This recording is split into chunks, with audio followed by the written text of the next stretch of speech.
Hi, I'm Noelle Rollins. Thanks so much for being here. In this video, we are going to draw eyes in colored pencil.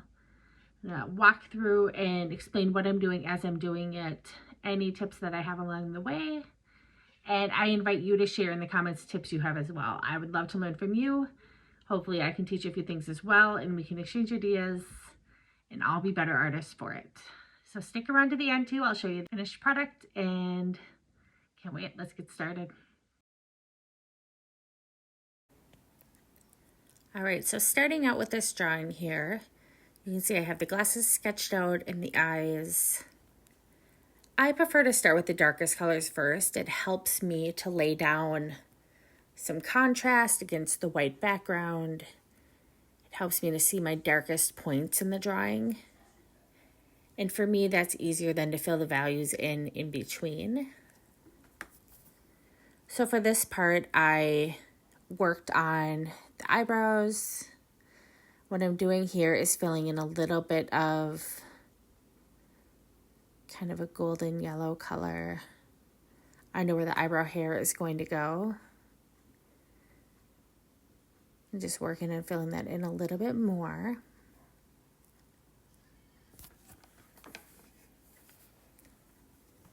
For this portrait, I am using Caran d'Ache colored pencils and polychromos for the most part. So here I'm going through and outlining the glasses as best I can. The key here is going to be having a really clear sketch to work from. So you can see, and I'm kind of accentuating anywhere that I need to know and see. Sometimes my hand will smear some of the pencil, or I'll lose some of the lines as I start to do layers. So having the darker color just helps kind of anchor the drawing for me. And you'll notice in a lot of my drawings, I start in the upper right side because I'm left-handed. So that helps me somewhat prevent smearing my work the whole time.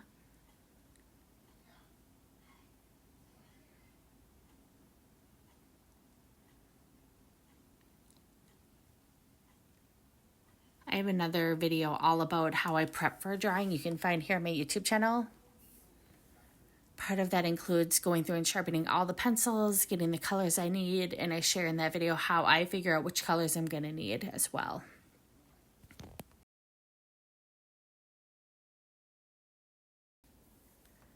So in this portrait, I had some decisions to make.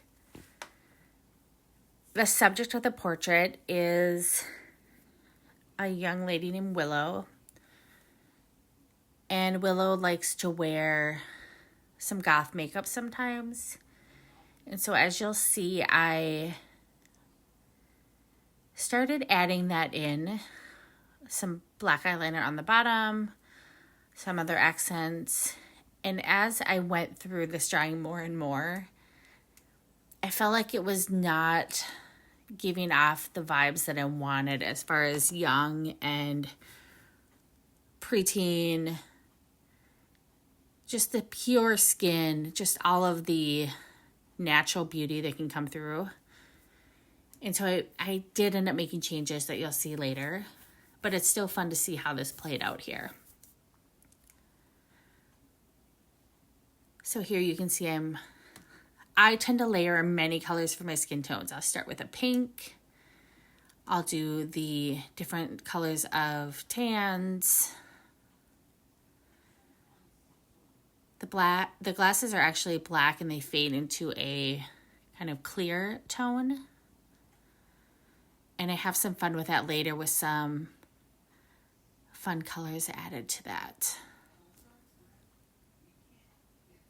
So here we can start to see some basic skin tones. I'm going through here and starting to come up with where I want to do the eyelashes. I'm sorry, the eyebrows. It's funny watching back a drawing because I will notice that I skip around a lot. I don't know if you do that with your drawings. Oftentimes I tend to do it in layers, so I'll think in my brain whatever else I need this color for. Let me go through and do that while I have it.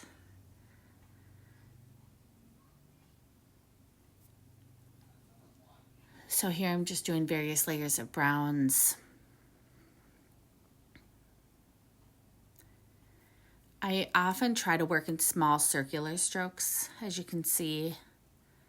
Once in a while I'll just do horizontal or vertical, but most of the time I try to do circular because I feel like it, as you zoom in, it still gives the appearance of skin cells and pores and things like that.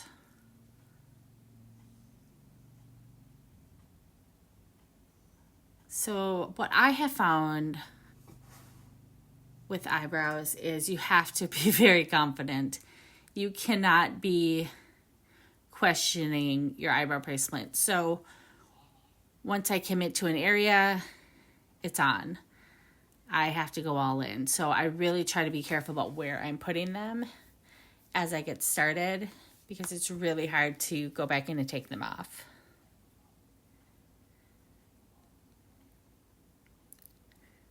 So Willow did not have any makeup on the top lid here, but does have naturally dark eyelashes.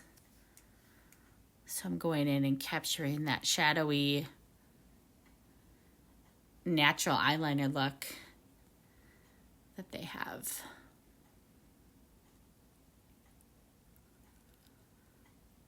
And the subject had hazel eyes, and I started off with more of a brown base. And then you'll see later I go in and add some layers of greens to sort of give that hazel appearance.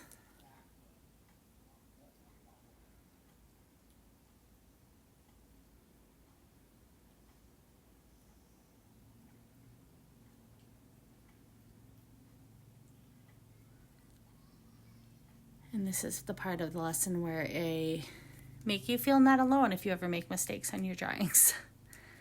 So I'm getting an eraser ready.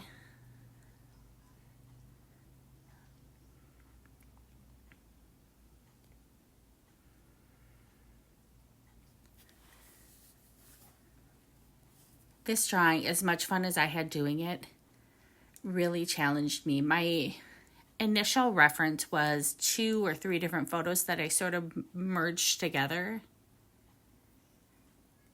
And I had to make some decisions which parts to take from each. And there was a few that I regretted, and I ended up making some changes, which I know ultimately made me a better artist, but I was questioning my entire career choice for a few times here. Just wondering how I could have messed up so bad. And you'll start to see some of that where I make some changes on the hair and the shoulder line. Like I said, I make some changes in the lower eyeliner. But in the end, I think it turned out exactly how I wanted. It just took me a little while to get there. And I think that's pretty normal. I think it's important to not think that every time an artist sets out, you just see this perfect process along the way, and then suddenly there's this realistic portrait sitting there. I've been an artist for 30 years and have tens of thousands of hours into my art. And still, it's always a learning experience for me. And I hope it always is. I think it's constantly, every feature is different. Every skin tone is a little different. Every time I approach a drawing, I'm learning something new. And I love that.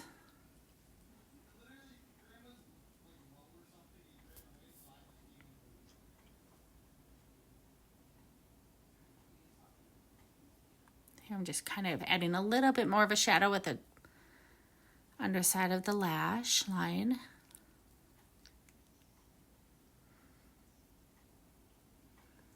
All right, here we speed up. You can just see the layer after layer after layer of oranges, pinks.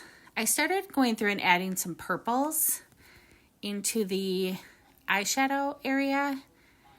And I end up kind of walking that back a little, because as I'm looking at the eye, I started feeling like this looks more like a middle-aged woman's eye than a child's eye. And I didn't like that.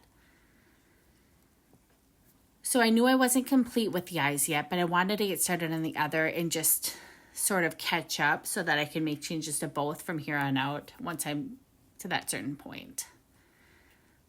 I found it easier to work within the frame and just get all of the skin tone and everything done all within that area. You may like to do it differently. There's no right or wrong way. And you can see here now I filled in the eyebrows. And for me, I like doing the skin tone underneath and then doing the lightest hair colors. Then I work up to the darker, different brow hairs.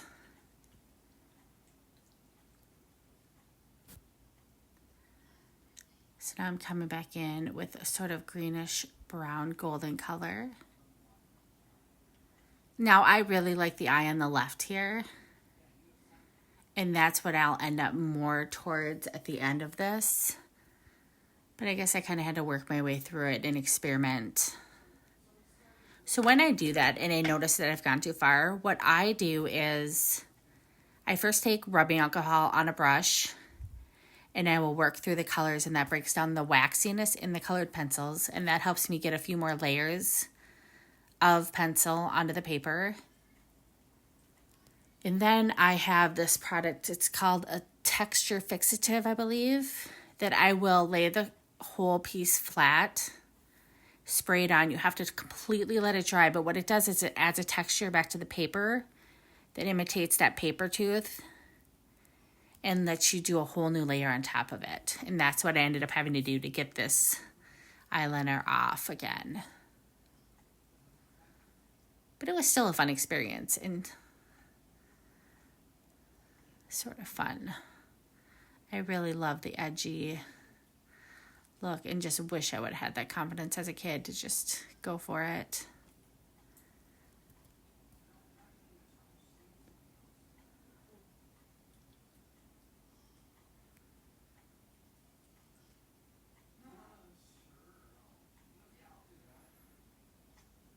So lashes are interesting, especially on the bottom. You want to make sure you're not doing the start of the eyelashes right close to where the eyeball is. There's that little layer of skin where your tear duct is and your inner eyelid, and then the lashes start at that point. And especially the bottom hairs often will crisscross as well.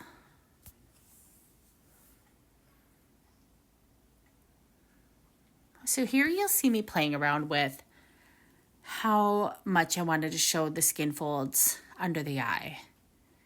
It is a completely natural thing. We all have it. Children, adults, elderly, everybody does. And it's very noticeable as far as if you take them out, the person doesn't quite look like themselves. So you need to have some sort of showing of that. But also if you do them too dark, especially on a child, then it makes them look too old.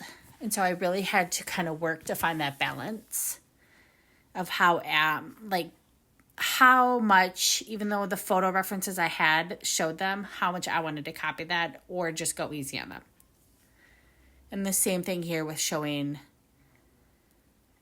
the shadowing and the color of the eyeshadows. As you could just see, one of the tricks I do often if I'm having trouble really capturing the reference is I flip my whole drawing upside down. I flip my reference upside down, and it gives me a more accurate look. So this was the final result. What I did was I drastically simplified the color and the lighting around the eyes, lightened up the eyelashes, and really added some fun yellow reflections, purple, and color in the glasses. One of my other favorite things to do is I use either a white posca marker, a very fine tip, or I have a product called Colored Pencil Touch-Up Texture, where there's a liquid and then you mix it with this Colored Pencil Titanium White. It's by a brand called Brush and Pencil. And then you can paint with a very fine paintbrush right over your colored pencil drawing. And I did that for a little bit of highlights on the eyelids, the inner eyes, the corners, the highlight on the eyeballs, And then I did that to really make some of the glasses just pop.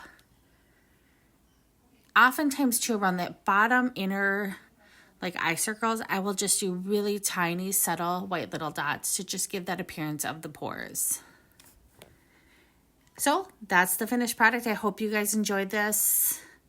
Let me know in the comments if you have any other tips you'd love to add. Thank you so much for watching. Bye.